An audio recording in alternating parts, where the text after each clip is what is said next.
welcome back everyone to the BMA Bathroom Zone. I have the pleasure now of having a discussion with a good friend of mine, Damian Walters from BiKBBI. Thank you, mate. Damian, I think your brand's pretty inescapable. Everyone knows you, but for anyone that is in the dark, tell us about BiKBBI. Yes, well, we are the British Institute of Kitchen, Bedroom and Bathroom Installation. BiKBBI is the acronym that nobody seems to remember. But the Institute is fine and BiKBBI is just as good. We are an association that is specifically there for installation, kitchen, bedroom and bathroom installation at that. We are responsible ultimately for raising standards, but we do so in sort of 4 key areas for us. Compliance, absolutely critical. It's very complex, kitchen, bedroom and bathroom installation, and compliance is obviously a big part of that. We also look at education. That's probably what your audience are most likely hear from me, so I've got quite a big mouth when it comes to apprenticeships as an example. But we also look after standards generically, and beyond that, obviously, we also look at things like inspection and looking after disputes and so on. But yeah, it's an absolutely fantastic organisation that is, you're quite right, is growing in terms of its recognition and I guess coverage. Well, I know we're going to get into education, so let's start on the compliance piece. Let's do the other bit. So compliance, one of our other partner organisations, CIPHE, for a long time, been talking about a mandatory plumber's licence. They think that should be in place. Where do you stand on that whole agenda of mandatory registration, mandatory CPD, basically keeping a check on skills in the sector? I think it's a very good question. It's a topic that's been CIPHE have been on a while. You know, so this is not new news for them, and it's certainly not for us. It was a question that we raised at our own conference earlier on this year, as you'll know. My view is really quite simple in that I think at the moment it's too easy to be a kitchen, bedroom or bathroom fitter. In fact, anybody can do it. There's very little barrier to entry. And I think that is responsible for some of the reputational damage and financial damage that's caused to our industry. So I think something needs to happen. Having nothing is not an option. What that looks like and who's responsible for delivering that's another question entirely. And I think leaving it in the hands of the government to deal with may be something we'll be waiting around forever for. They've got quite a lot on their plate at the moment, and I'm sure that won't change. But similarly, I think the industry should be responsible for managing this process, for being in control of that process, and perhaps getting behind schemes that already exist to help reduce some of that risk that is posed to industry. And I think that's probably more my guide. I think we should be doing it ourselves as opposed to waiting to see what government impose on us. Certainly I'm starting to see when I'm driving about KBB installation vans with your logo on the back, so it's clearly a badge of honour.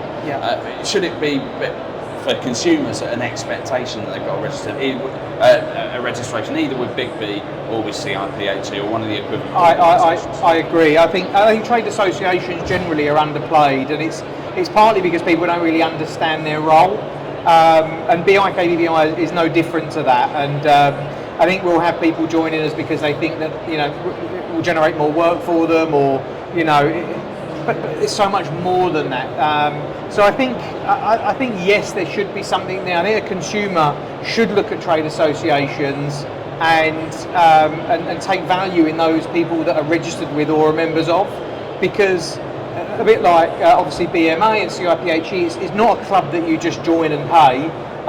There is a lot of requirement that not only you need to meet at the point of application, but also to maintain and retain that registration with us, and that has got to mean something to consumers. But it's hard to get to consumers to tell them about it. It's the hardest stakeholder group. I mean, it is. Politicians are difficult enough to pin down. Installers are difficult to pin down. Great that we've got this event in order to engage with them, but like consumers, that's a different kettle. Very much so. Yeah, very much.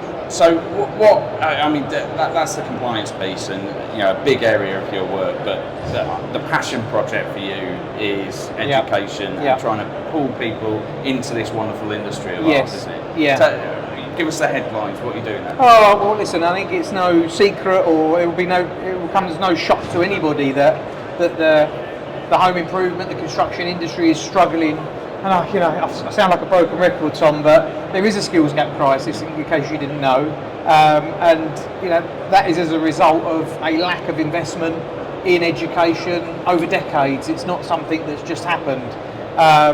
As I say to people, I just gave a talk to 70 students, like an old man, back in my day. But it was my generation that was kind of responsible for the position that we're in at the moment, and that is woodwork departments were being closed in schools and IT suites were being opened. And my dad's a good example, who used to be a tradesman, my option, I guess, had it been 10 years before my time, would have been to be the and son part of his business card. Because it landed at the time that it did, I came away from that and followed an academic path. And it wasn't really by choice, it was the thing to do, and there was no choice. And that's the issue. And so I think what we've got to do now as an industry and as a community and as a country is to really try to change that by providing students and even people that are older than that with good access to education and career options. And for me, it's got to start with school leavers and apprenticeships.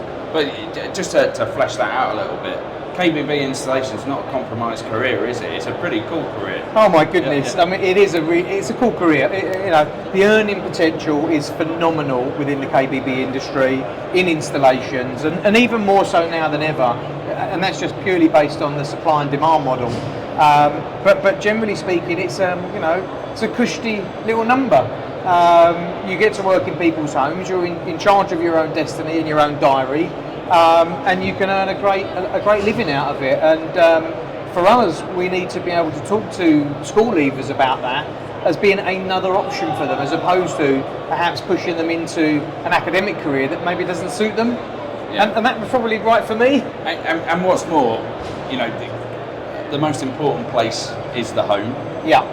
Kitchens are the heart of the home. Yeah. Bathrooms are the sanctuary in the home. Yes. And our industry has an enormous role to play in transforming those spaces. I mean, you're going to get something out of that, aren't you? Putting the money aside, you're going to get something out of it. You are, and you know what? There's we don't like talking about it much these days, but the pandemic of 2020 really did showcase how important our homes were.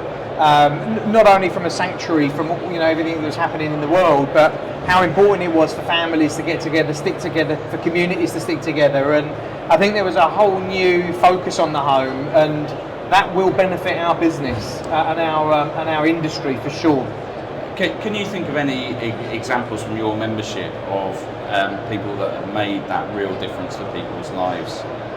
Just perhaps at a really granular story level. Yeah, you know what, I think when the pandemic was in mid-flow and governments didn't really know, they didn't really know what to do, and they certainly didn't know how to work collaboratively. There was a lot of confusion around who should be working, how they should be working, what are the levels of danger, and what's the legality around it. And our organisation kind of at the time had a choice to step down and furlough and do as we're kind of told from a general population perspective in terms of coronavirus, or we had an option to stick our head above the parapet, really step forward and step up our game in support of helping our industry to understand and consumers to understand the realms of possibility during such uncertain times. There's lots of examples. I mean, I remember being on the phone to consumers. We closed our office operation, and I remember being in the office at 10 o'clock on a Friday night, fielding phone calls from consumers saying, we've been told by government that we can't leave to eat or leave to socialise or leave to do anything, yet we are halfway through a home renovation project. Our installer doesn't know whether he is allowed back to finish this. Can you help? What do we do? We've got no heating, we've got no cooking facilities, we've got no washing facilities, and everything's closed. What can we do?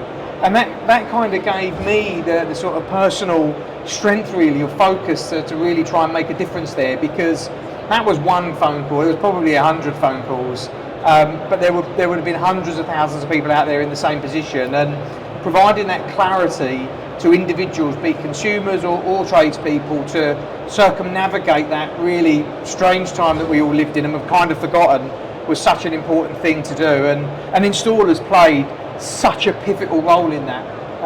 Is it a good example of them, of the fact that installers are essential workers, aren't they? Oh, my goodness. We've known that for a while. I think the plumbers themselves and installers have known that for a good time. Absolutely. Actually, others started to wake up to it as well. Yeah, and you know what? Sadly, I think people are waking up to it because they're kind of being forced to it. They're starting to experience some of the pain that installations can potentially cause through lack of skills or lack of workers. And it's only that pain that's kind of prompting people to make a difference, and that's great. I remember Bill Miller from Decry's his conference. I didn't make that year, but I read about it in the KBB review. He said that it was like Damian was in a room shouting to himself for 10 years, and all of a sudden people are starting to listen. And you know, this is going to sound a bit pathetic really, but I almost shed a tear at the time because I thought, you know what, it felt like that as well. It really did feel like that.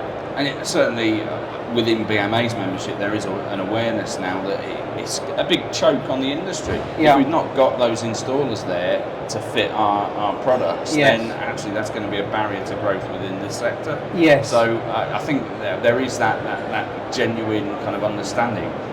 The more difficult question, now that the awareness is there, what are we going to do about it? Yeah, I mean that is a very good question. I think there's a couple of things there. I mean, we as an industry is quite amazing, Tom. I think you represent some amazing brands that produce some quite unbelievable product that's light years ahead of what other people and other industries are doing, and whether that's being sort of kicked forward because of sustainability and the importance of that, whether it's based on kind of consumer expectations or not, but whatever it is, there's some great work being done, and that's amazing. From a logistics point of view, from a retail point of view, we're doing some great stuff around CAD and meeting consumer expectations, but for far too long we've kind of forgotten that at the end of the day, somebody needs to be available or competent to fit that, and if that part of the jigsaw is missing, then we've got a real problem. How we fix that? Well, I think I don't think there's any one thing. There's sadly no pill that we can kind of take to fix it, but I think the industry needs to get behind what we're doing. And people have a misconception that it's going to cost them a bloody fortune, and it doesn't. It's just just shout, talk to your people about us. If you work with installers, talk to them about the apprenticeship programs that we run, talk to them about the CPD that we offer, and get them involved, because without them it's almost impossible. You're kind of playing football in the dark, and that's definitely impossible. So we've got installation apprenticeship standards in place. Yes. We've got the money there from government to co-fund the vast majority of the training costs. Yep.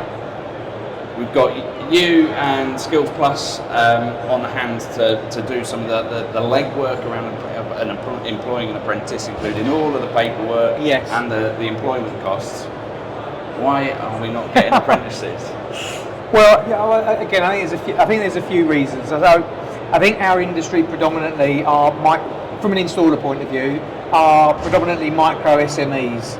So for them, there'll be a misconception around what apprenticeships actually is.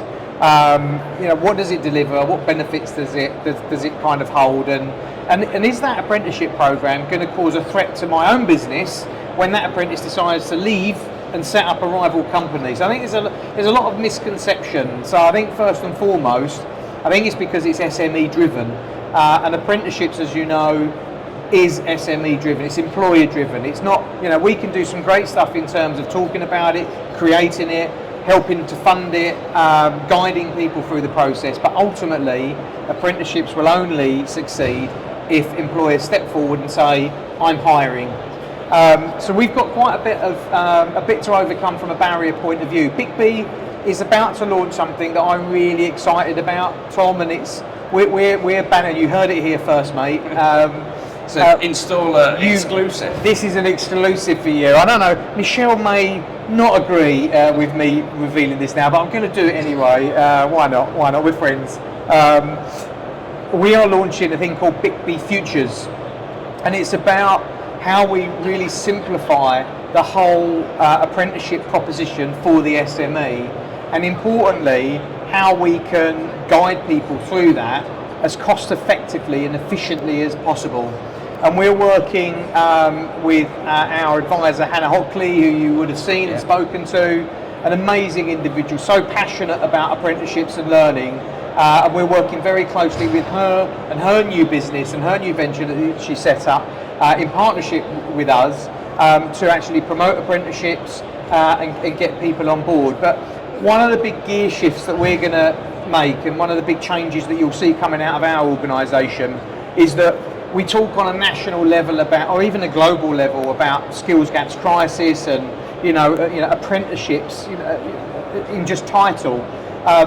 We're going to really take that down to the granular level, and we will be working with local communities in local schools, creating an awareness campaign with local employers and local businesses.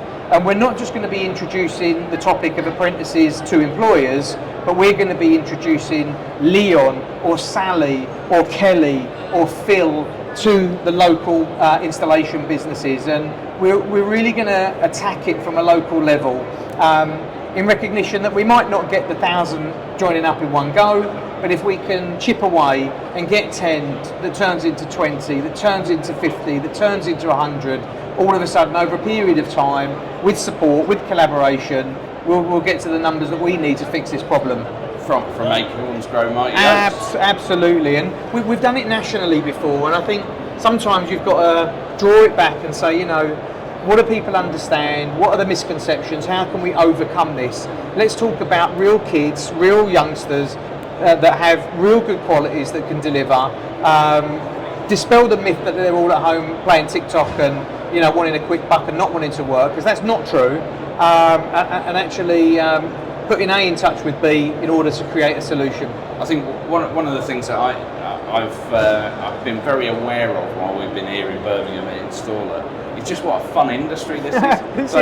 It's brilliant. It's just a great choice, isn't it, for young people? Yeah. Considering what they're going to do next. Perhaps they're not sure. I mean, next year, come and have a walk around an Installer and feel the atmosphere, and you'll discover this is an industry that's worth looking at. You're so right, and the tide is changing, Tom. I will say that, and I think one of the biggest issues was that parents probably didn't want their kids to go into apprenticeships because they have the same misconceptions as perhaps our ageing workforce have. And I would have been guilty of this back in the day had it not for my immersion in all things apprenticeships. But I think that's changing. We're starting to see parents talk about apprenticeships. You're starting to see schools talk about it. You're starting to see things move now. And as I say, I stood in front of 70 or 80 young apprentices over there, including a young female who won an award yesterday for a Rising Star Award in the plumbing and heating industry. And I thought to myself, we're winning. We're starting to win, but we need more traction, Tom. And we need not just part of the industry to get behind it. We all need to get behind it. One of the themes of your conference, it may have been the last one or the one before, but it was a really important theme that you tackled head on, as diversity in the sector. Oh my goodness, yeah. I mean, what's your thoughts around diversity? Because traditionally, when you think of a plumber, there's a certain demographic in your mind, and to a certain extent, that's true of both plumbing and kitchen installation. Yeah. But the world's changing, and you think it needs to change faster, right? Yeah, look, I'm a white male, and I'm certainly not anti-white males. But I even stood over there with the next generation of plumbers that are coming through, and I would say out of the 70, there were 2 females, and it was about as far from diverse as you could possibly get. Great to see youth coming through. Absolutely fantastic careers ahead for all of them. But we must start talking to and attracting a far more diverse workforce. We see diversity in all elements of our society, and of course we should welcome it and we should embrace it. But we've got to understand as an industry that in order to talk to them and in order to bring a diverse workforce to our industry, we need to think differently. And I'm going to give you another exclusive now, Tom. This is Pat. This wasn't even teed up. This is like Paxman. This is brilliant, absolutely brilliant. Not this conference, but a conference before at Westminster, I had a very good friend of mine, a guy called Stuart Lawrence, and Lawrence will be a name that a lot of people will know in Stephen Lawrence, who was sadly murdered in 1993 in South London. He went to my school. His brother Stuart was in my class, and I've grown up with him. You know, we're 46 now, so we've known each other for a long time. And I've struggled really to understand. He's aging better than you are. Sorry to say that. No, you're absolutely right, mate. I had a really bad paper round as a child, Tom. It was hard, and it shows.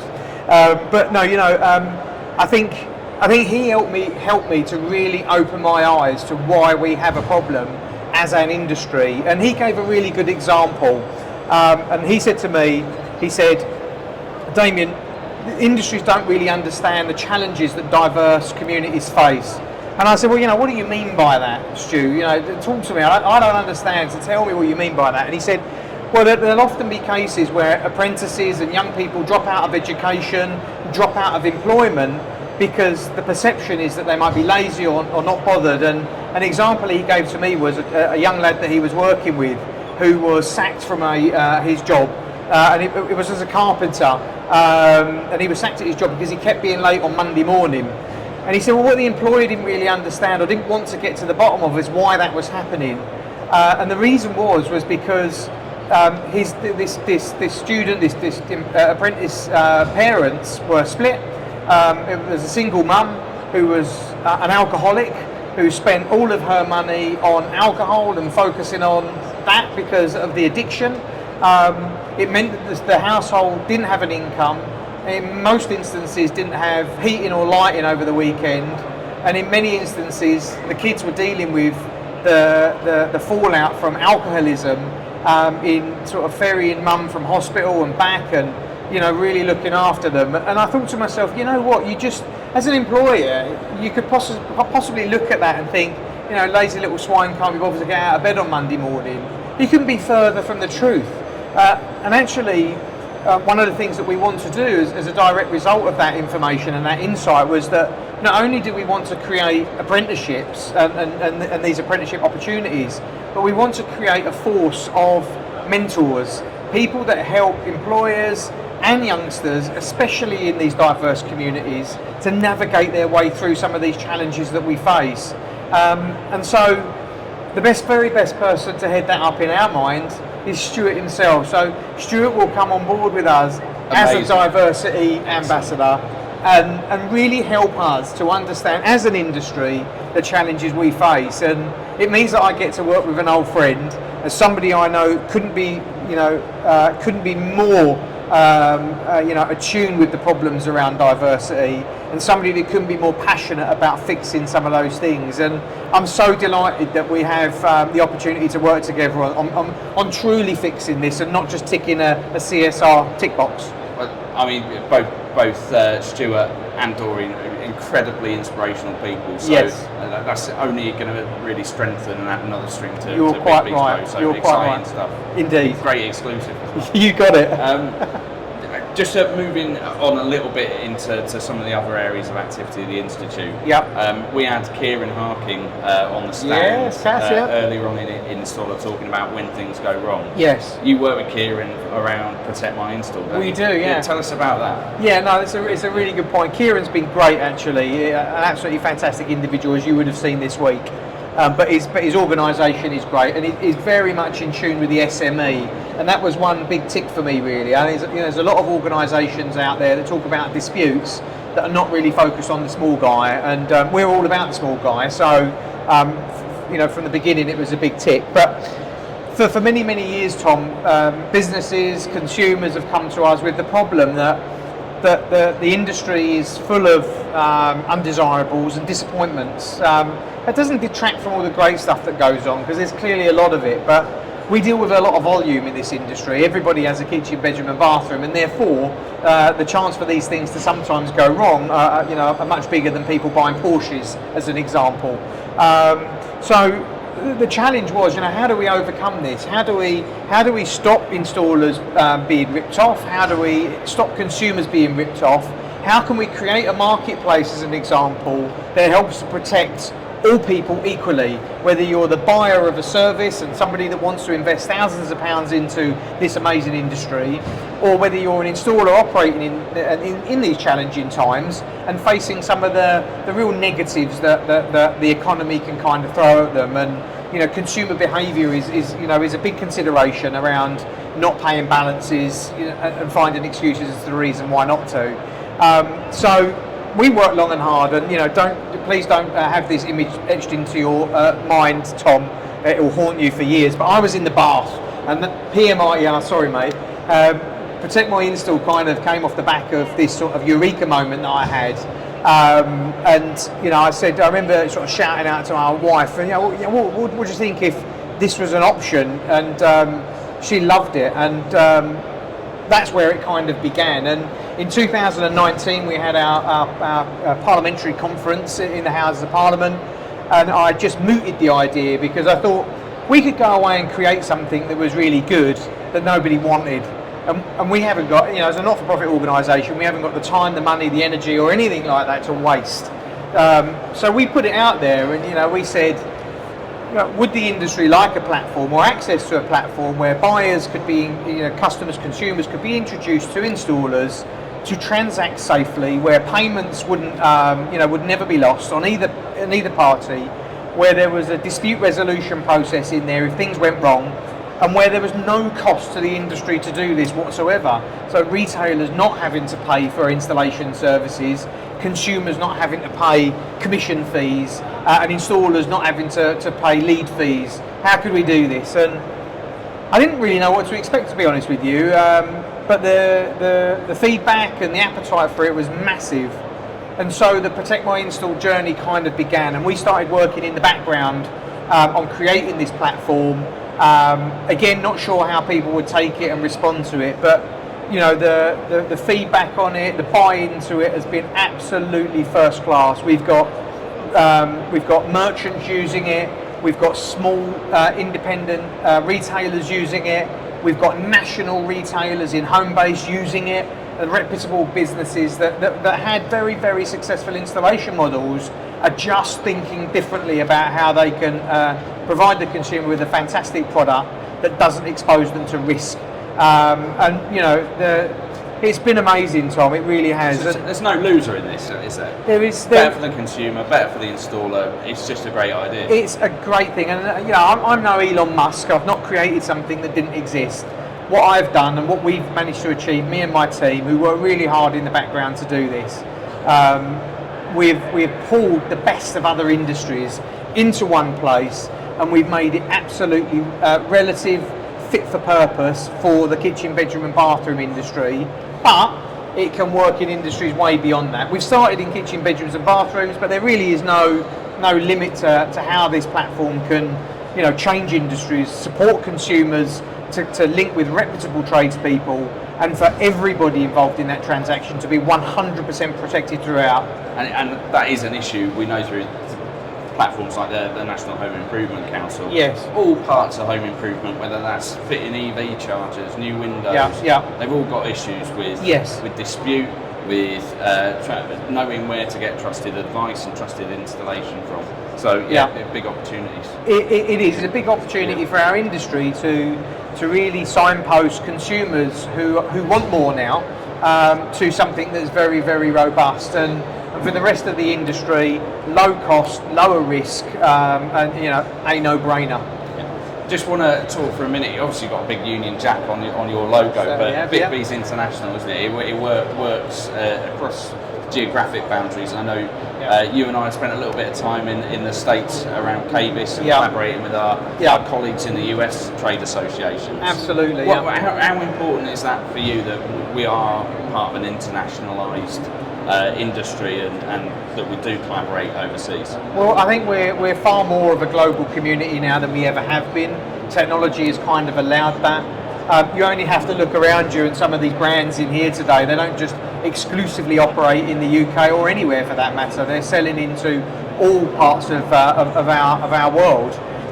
So I think to just focus on the UK would be quite narrow-minded, generally speaking. Our role is to collaborate and to bring things together.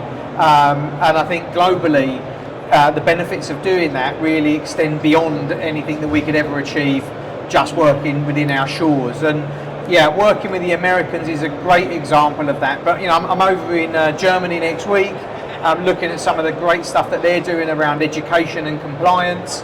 But yeah, I think it's really, really important that we understand the challenges that we face globally. And I think coronavirus and the whole pandemic thing really did demonstrate to me that we've kind of got to be in it together. And if we are, we will overcome any challenges that we kind of face. And we have done, broadly speaking, with coronavirus. We've got a little way to go, of course, but we come out of that, certainly as an industry, in a fairly strong place. And if we try to navigate that in a very intrinsic way, in silos, I think that will be to our detriment. So we really lead the way from a global perspective, and I know you think exactly the same as an organisation and as an individual, Tom. Our thoughts are very much aligned on that. You've got to collaborate, haven't you? Our organisations, despite the fact we're really putting our shoulders to the wheel and trying as hard as we can. Yeah. We can't do it alone. We've got to work in partnership, whether that's BMA and BiKBBI working together, whether that's the both of us working with NKBA. You got it. And we're all stronger together, basically. Why wouldn't we want to take some of those learnings that the Americans have been exposed to, some of the stuff that they've done around education and skills gaps? I remember when I went over there for the first time. It's got to be maybe 10 years ago now, Tom. And they were talking about skills gaps, and I was like a kid in a sweet shop, because nobody else here was really talking about that. But in typical kind of American fashion, they kind of see it first, and it's bigger. The problem's bigger. The benefits are bigger, but the problems are often bigger as well. And I think the skills gap crisis is a really good example of that. They faced that maybe 10 years before we did, and therefore started working on that 10 years before we did. So. As I say, no Elon Musk. I don't go out there wanting to change the world on my own. If somebody else is doing a fantastic job, go over there and learn from it. And they're very happy for us to do that as well. And that's it. And we equally we learn an awful lot from our European counterparts, especially around regulation. Yes. Obviously the B word, Brexit. We've now kind of departed the European Union, but we're still going to be very closely aligned, I think, around things like emerging construction products regulation, and all of that stuff that BMA is immersed in. But we can only keep track of that and influence on it if we know what each other's doing. So Europe, we must. America, the UK, we're all have to link up what we're doing. We do. It's a global economy that we operate within, Tom, and as I say, it would be foolish to try and operate in silos. So. Something I wanted to ask you, we had Stuart Pearce on the stand yesterday playing hooker duck. Fantastic personality, big football legend. Yeah, absolutely. Next year, who are you bringing from Charlton? Oh my goodness, do you know what? We don't know which way's up at the moment. I don't know who owns the club, who plays for the club. I don't even know where we're playing next year. I mean, wow, we've got some challenges at Charlton. Who would I bring?